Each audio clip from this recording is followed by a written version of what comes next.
A $400 dress from a fast fashion brand costs $11 to make. The other $389 is not quality. It is not craftsmanship. It is not longevity. It is a logo on a label and a marketing budget larger than most countries' education spending. Smart women figured this out, not all at once, but through a pattern of expensive mistakes and wardrobe auditions that never made it past the first season. This video is the result of applying 3 filters to every brand in the women's clothing space: documented construction quality, manufacturing transparency, and a value proposition that holds up over years, not weeks. 10 brands passed. We are counting them down from number 10 to number 1, where the top brand represents everything the industry refuses to tell you clothing can be. Number 10, Uniqlo. Uniqlo, the Japanese retail giant founded in 1984, has spent 4 decades building a case that basics done perfectly are worth more than trends done cheaply. The brand does not chase seasons. It engineers utility. Its Heattech and A-Rism technologies are not marketing language. They are patented fabric constructions developed with Toray Industries, one of Japan's largest synthetic fiber manufacturers, and refined over more than 2 decades of consumer testing. A Heattech base layer retails between $12 and $25. The cost per wear on a piece that lasts 5 years and gets worn 150 times drops below 20 cents per use. The criticism leveled at Uniqlo, that it is just basics, misunderstands the proposition entirely. Basics that perform every time, wash without degrading, and cost under $30 represent a discipline most brands with 10 times the price tag cannot match. When a $12 thermal layer outperforms a $60 version from a brand with better advertising, the gap is not in the product. It is in the marketing budget. Number 9, Everlane. Everlane launched in 2011 with a concept the fashion industry called disruptive and executives privately called dangerous. Radical price transparency. The brand publishes the cost breakdown of every garment. Materials, labor, duties, transport, and their markup, typically 2 to 3 times cost, rather than the industry standard of 8 to 12 times. A cashmere sweater retailing at $110 shows you exactly why. The Mongolian cashmere sourcing, the factory in Dongguan, the $31 in production costs, the transparency model is not charity. It is a business strategy built on a simple insight. Customers who understand what they're paying for become loyal customers. The construction on Everlane's core pieces, the day heel, the Italian leather tote, the relaxed Oxford, reflects that honesty. Full grain leather, not bonded. Natural fiber blends, not synthetic imposters. When you can see every dollar in a price, the value proposition becomes undeniable. Number 8, Quince. Quince operates on a model that eliminates the middlemen between factory and customer. No department store margins, no wholesale markups, no licensing fees paid to a celebrity face. The result is a cashmere crewneck at $50 that competes directly with product retailing at $250 from brands relying on those exact intermediary costs. The cashmere Quince sources meets Grade A standards, meaning fiber diameter under 15 microns, which is the threshold that separates genuinely soft cashmere from the scratchy blended product that floods the market at every price point.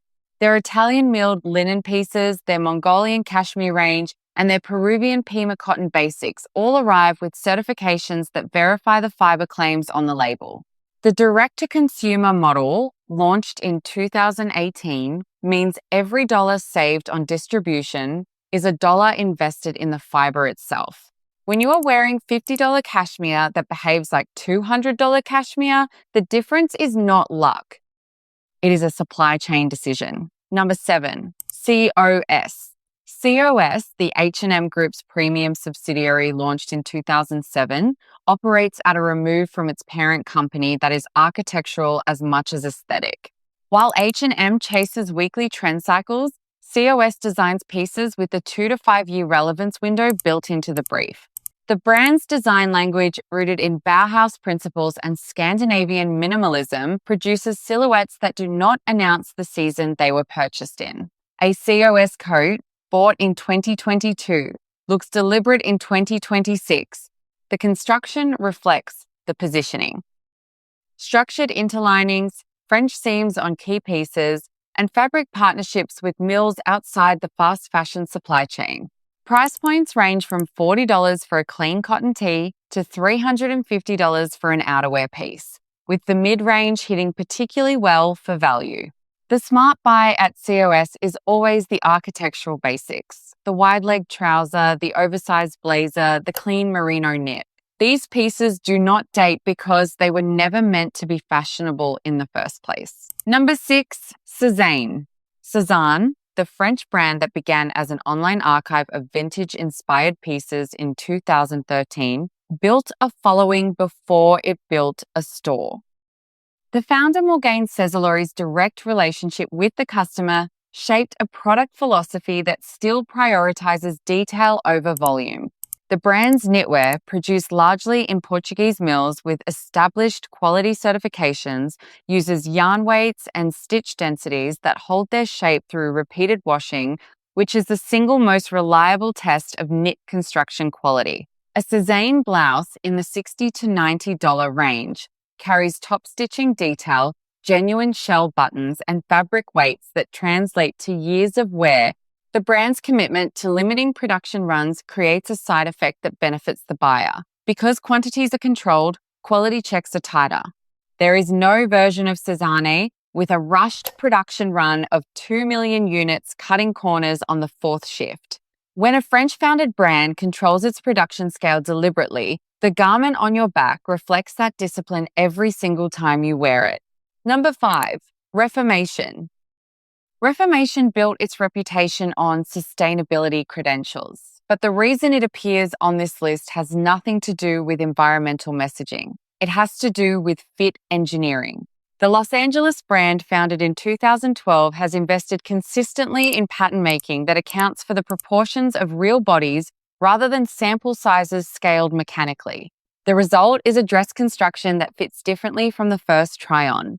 The brand's ref scale system and its transparency reporting are secondary. The primary differentiator is that a Reformation midi dress at $178 is built on a block developed and revised through genuine fit sessions rather than digitally extrapolated from a size 2 sample. The fabric sourcing, predominantly deadstock and certified sustainable materials, produces a secondary benefit. Deadstock fabrics are often mill-quality remnants rather than purpose-woven commodity fabric, which means the hand, feel, and drape of a Reformation piece frequently exceeds what the price would predict. Not always, but often enough to justify the investment. Number 4, Eileen Fisher. Eileen Fisher has operated since 1984 on a design philosophy that the rest of the women's clothing industry spent 40 years eventually copying. Simple forms, quality fiber, a system of separates that multiplies into dozens of outfits from a handful of pieces. The brand's commitment to organic certified cotton, certified responsible wool, and Tencel blends is not a recent pivot towards sustainability marketing. It has been the construction standard for decades. The resale program Eileen Fisher runs, called Renew, accepts worn garments, refurbishes them, and resells them at reduced prices, which functions as a proof of quality statement no advertising campaign can match. A brand that builds a resale program around its own used product is telling you something. It is telling you the product holds up long enough to be worth reselling. Price points range from $65 for a linen tank to $500 for an outerwear piece. Cost per wear math across a 10-year lifespan consistently outperforms $200 pieces from brands that do not survive their 3rd season. Number 3, Naadam. Naadam entered the cashmere market in 2014 by buying directly from herder cooperatives in the Gobi Desert, bypassing the commodity trading system that inflates cashmere prices at every broker handoff. The result is a 2-ply cashmere sweater at $75 that matches the fiber quality of pieces sold at $250 by brands paying for the same cashmere after 4 or 5 markups. The fiber Naadam sources is graded and certified. Grade A Mongolian cashmere with a mean fiber diameter between 14 and 15.5 microns. The brand publishes this data, not as marketing language, but as a specification sheet. The knit construction uses a gauge and stitch structure that maintains elasticity through washing, which is the failure point of most commodity cashmere, which peels and distorts after 3 washes, because the fiber grade was never what the label implied. When you hold a Naadam piece against a department store cashmere at 3 times the price, the fiber behavior tells you everything the label will not. Number 2, Vince. Vince, founded in 2002 in Los Angeles, occupies a position in the women's clothing market that is genuinely rare. It operates above contemporary pricing and below designer pricing, with construction that justifies every dollar of the distance between the two. The brand's signature is fabric. Not silhouette, not trend, not celebrity placement. Fabric. The cashmere blends, the wash silk, the fine gauge merino, the brushed cotton, all sourced from mills in Italy and Japan that do not supply the mid-market. A Vince cashmere shell at $195 uses a yarn twist and fabric finishing process that produces drape, which is the quality that separates a garment that photographs beautifully from one that looks beautiful in person. The construction details follow the fabric commitment. Clean internal seams, refined hem weights, interfacing that does not bubble or delaminate after dry cleaning. The business model is direct to consumer with a retail presence, which keeps licensing costs off the price tag. When you're paying $195 for a shell that behaves like a $350 shell, from a brand spending 40% of its margin on wholesale commissions, you are keeping $60 that were never in the fabric to begin with. Number 1, Koyana. Koyana launched in 2013 with a single stated philosophy: fewer, better things. Not fewer things as a style position, fewer things as a construction argument. The brand's founder positioned every piece as a direct challenge to the volume model, producing limited quantities in factories with verified labor and environmental standards, using fibers sourced from named mills rather than commodity suppliers. The Peruvian Pima cotton is traceable to the growing region. The Argentine leather is full grain, vegetable tanned, from a specific tannery rather than a generic leather designation. The cashmere comes from Inner Mongolia with a fiber fineness specification published on the product page. This level of supply chain specificity is not common at Koyana's price point, typically between $60 and $450 per piece. It is common at price points double and triple that, and only from brands that have been forced into transparency by customer pressure over decades. Koyana built transparency in from the beginning because the founders understood something most brand strategists never do. The customer who knows what she is buying becomes the customer who never leaves. A Koyana silk blouse at $165 carries a construction standard that you can verify before purchase, a fiber specification that matches what is on the label, and a garment weight that signals longevity before you reach the checkout. Not marketing weight, not padding, genuine fabric weight that tells you this piece was not engineered to fall apart after 18 months. The cost per wear on a Koyana core piece, worn 50 times over 4 years, runs below $4 per use. The cost per wear on a trend piece at half the price, worn 6 times before the seams open, runs above $15 per use.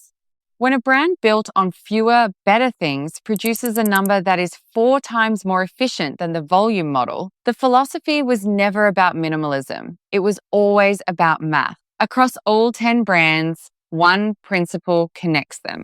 The women buying from these labels made a decision at some point to stop paying for the story and start paying for the object. The fashion industry spends more on persuading you than on building the product. Marketing budgets at major women's clothing brands routinely exceed production budgets.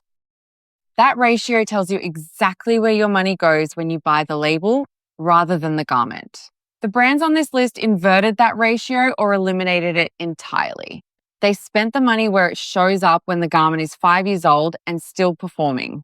The test is not how a piece looks in the store under retail lighting. The test is how it looks in your wardrobe in 3 years. Does the color hold? Does the fabric maintain its structure? Does the seam at the shoulder still sit where it was designed to sit? Those questions are answered in the mill, in the factory, and in the construction spec, not in the campaign. Feel the fabric weight. Check the seam finishing on the inside of the garment. Find out where the fiber was sourced and whether the brand can name the mill. Ask yourself whether this piece was built to last or built to be replaced. Smart women ask these questions before they buy. The 10 brands on this list have already answered them. Subscribe for more honest breakdowns of where clothing money actually goes. And check out our video on the women's handbag brands that are worth every dollar versus the ones charging luxury prices for factory line product. It is on your screen right now.